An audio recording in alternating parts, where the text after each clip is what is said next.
Assalamualaikum warahmatullahi wabarakatuh.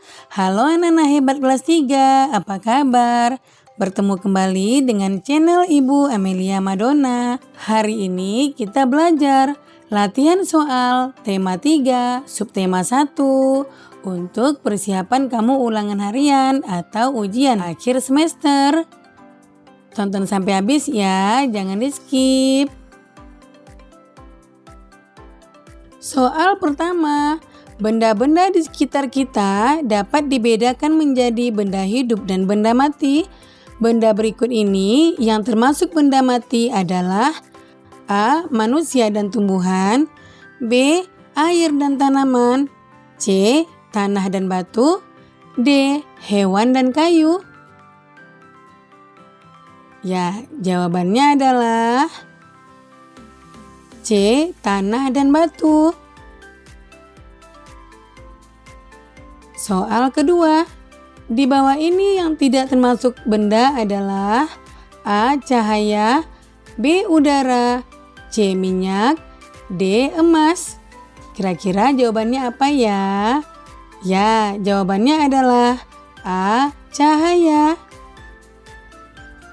Kemudian soal ketiga, salah satu ciri sebuah benda adalah A. Mempunyai nama, B. Mempunyai massa, C. Dapat mengalir, D. Memiliki warna. Ya, jawabannya adalah B. Memiliki massa. Soal keempat, penggaris, meteran, dan jangka sorong adalah contoh benda yang dapat dikelompokkan berdasarkan A. Fungsinya, B. Warnanya, C. Bentuknya, D. Ukurannya. Ya, jawabannya adalah A. Fungsinya. Kemudian soal berikutnya, benda-benda di bawah ini yang terkelompokkan berdasarkan bentuknya adalah A. Lemari, tas, dan ransel, B. Jam dinding, uang koin, dan ban sepeda, C. Pensil, bolpoin, dan penghapus, D. Emas, perak, dan berlian.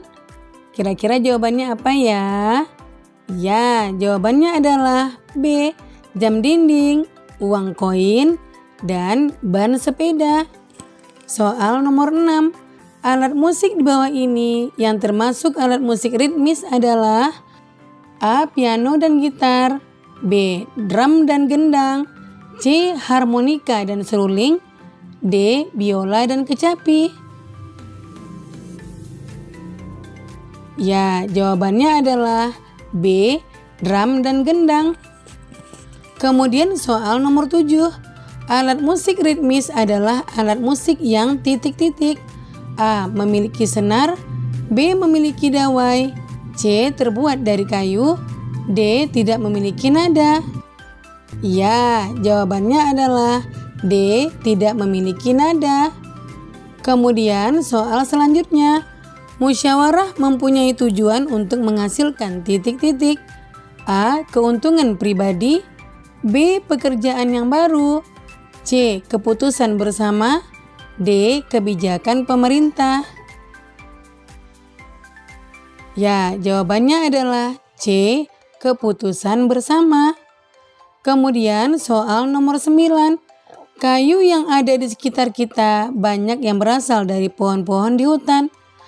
Maka salah satu cara menjaga kelestarian hutan adalah A. Tidak membuang sampah di sungai, B. Tidak menebang hutan sembarangan, C. Tidak menjadikan hutan sebagai tempat wisata, D. Tidak mendirikan hutan lindung. Jawabannya adalah tidak menebang hutan sembarangan. Kemudian soal ke-10, kerusakan hutan juga bisa mengakibatkan titik-titik. A. Mudah terjadi banjir di musim hujan, B. Harga kayu semakin murah, C. Mendorong terjadinya tsunami, D. Mudah terjadi gempa bumi.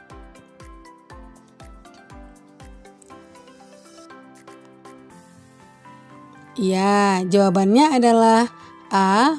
mudah terjadinya banjir di musim hujan. Kemudian soal nomor 11. Banyak benda di sekitar kita yang terbuat dari kayu. Benda dari kayu di bawah ini yang mempunyai kegunaan untuk melengkapi bangunan rumah adalah titik-titik. A. Meja dan kursi. B. Lemari dan papan tulis. C. Jendela dan pintu. D. Pensil dan penggaris. Ya, jawabannya adalah meja dan kursi. Kemudian soal nomor 12. Keputusan yang telah disepakati ketika musyawarah harus dijalankan dengan sikap titik-titik. A. Acuh. B. Terpaksa. C. Tanggung jawab. D. Keras kepala. Nah, jawabannya adalah C. Tanggung jawab. Kemudian soal selanjutnya, nomor 13. Salah satu cara menghemat penggunaan kertas sebagai siswa adalah dengan cara titik-titik. A. Membeli buku baru setiap minggu. B. Menggunakan 2 sisi kertas untuk menulis. C. Membakar kertas yang sudah tidak terpakai. D. Menghindari penggunaan ballpoint ketika menulis. Ya, jawabannya adalah B. Menggunakan 2 sisi kertas untuk menulis. Kemudian soal nomor 14. Menyampaikan pendapat ketika musyawarah sebaiknya diiringi dengan A. Alasan yang masuk akal. B. Pujian kepada ketua. C. Suara yang sangat keras. D. Keinginan pribadi. Kira-kira jawabannya apa ya? Ya, jawabannya adalah A. Alasan yang masuk akal. Kemudian soal nomor 15. Menghargai pendapat orang lain ketika musyawarah dapat mencegah terjadinya A. Persatuan. B. Perdamaian. C. Keributan. D. Kerukunan. Ya, jawabannya adalah mencegah keributan. Kemudian soal selanjutnya. Jika musyawarah telah mencapai mufakat, peserta musyawarah wajib A. Meninggalkan ruang musyawarah. B. Menyalami pemimpin musyawarah. C. Melaksanakan hasil musyawarah. D. Mengadakan musyawarah lagi. Kira-kira jawabannya apa ya? Ya, melaksanakan hasil musyawarah. Kemudian soal selanjutnya. Usaha mengurangi sampah plastik dengan cara reduce adalah A. Membawa tas belanja sendiri. B. Membuat pot bunga dari kemasan botol. C. Membuat tikar dari kemasan makanan ringan. D. Mengolah kertas yang tidak terpakai menjadi tisu. Ya, jawabannya yang tepat adalah A. Membawa tas belanja sendiri. Kemudian soal selanjutnya. Salah satu kelemahan benda berbahan kayu adalah A. Mudah terbakar. B. Tidak tahan lama. C. Tidak dapat dibentuk. D. Mudah menyerap air. Nah, bahan-bahan terbuat dari kayu. Kelemahannya adalah A. Mudah terbakar. Kemudian soal selanjutnya, nomor 19. Paman Eko akan mengukur ketinggian sebuah pohon. Alat ukur yang digunakan adalah A. Meteran. B. Penggaris. C. Neraca.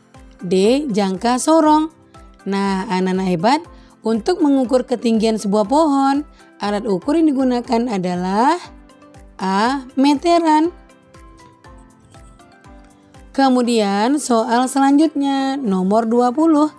Alat musik yang terbuat dari kayu yang berongga dan berisi logam kecil atau biji-bijian disebut A. Tamborin. B. Rebana. C. Marakas. D. Triangle. Nah, anak-anak hebat, jawabannya adalah C. Marakas. Kemudian soal selanjutnya, benda-benda di sekitar kita yang banyak terbuat dari plastik antara lain seperti A. Buku tulis. B. Seragam sekolah. C. Botol minuman. D. Meja. Nah, jawaban yang tepat adalah C. Botol minuman. Nomor selanjutnya, Bubur kertas hasil pemisahan serat dan kayu disebut juga dengan istilah A. selulosa, B. pinus, C. klorofil, D. pulp. Nah, bubur kertas yang hasil pemisahan serat dari kayu disebut D. pulp. Kemudian soal selanjutnya, peralatan dapur banyak terbuat dari logam seperti wajan dan panci. Hal itu karena bahan dari logam A. bersifat kuat dan bisa mengantar panas dengan baik, B. bersifat keras dan mudah terbakar dengan api, C. bersifat lunak dan mudah diubah bentuknya, D. bersifat elastis dan tahan dari api. Nah, jawaban yang tepat adalah A. bersifat kuat dan bisa mengantar panas dengan baik.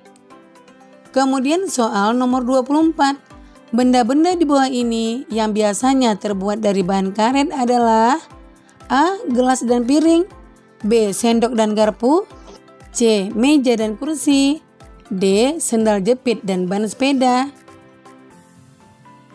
Nah, bahan yang terbuat dari karet adalah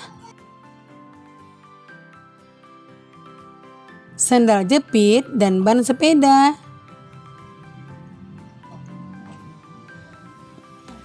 Kemudian soal selanjutnya, pohon yang banyak dijadikan sebagai bahan baku pembuatan kertas seperti A. palm dan cemara, B. bambu dan pisang, C. papirus dan pinus, D. jati dan mahoni. Nah, pohon yang banyak dijadikan sebagai bahan baku pembuatan kertas adalah C. papirus dan pinus.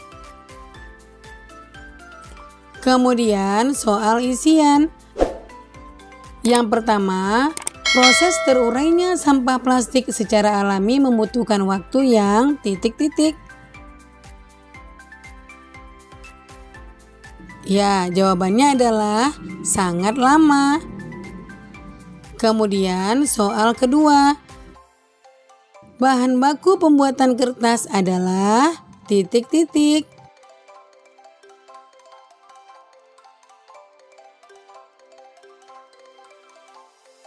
Ya, jawabannya adalah serat kayu. Kita lanjut soal nomor 3. Menyelesaikan masalah di kelas dengan musyawarah bisa membuat para siswa tetap titik-titik. Jadi, menyelesaikan masalah dengan musyawarah bisa membuat para siswa tetap tetap rukun. Kemudian soal keempat, gelas, piring, dan cermin adalah contoh benda-benda yang banyak dibuat dari bahan titik-titik.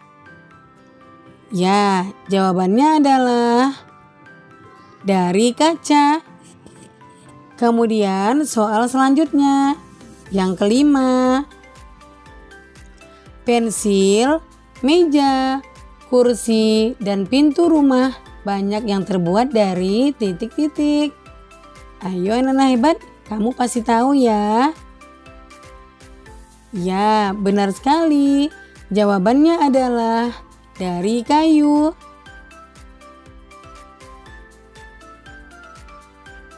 Kemudian kita lanjutkan ke soal nomor 6. Ketika bermusyawarah di kelas, maka setiap siswa berhak menyampaikan titik-titik. Ya, ketika bermusyawarah, siswa berhak menyampaikan pendapat. Kemudian soal selanjutnya, upaya penanaman kembali hutan yang gundul dinamakan titik-titik. Ini mudah sekali ya. Jawabannya adalah reboisasi.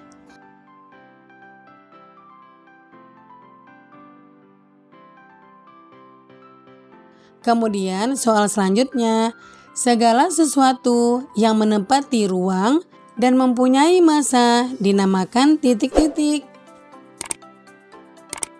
Ya, dinamakan benda. Kemudian soal selanjutnya nomor 9. Kita harus titik-titik pemimpin musyawarah. Ayo anak-anak hebat, apa jawabannya? Ya, kita harus menghormati pemimpin musyawarah. Kemudian soal terakhir, batu dan buku merupakan contoh benda titik-titik.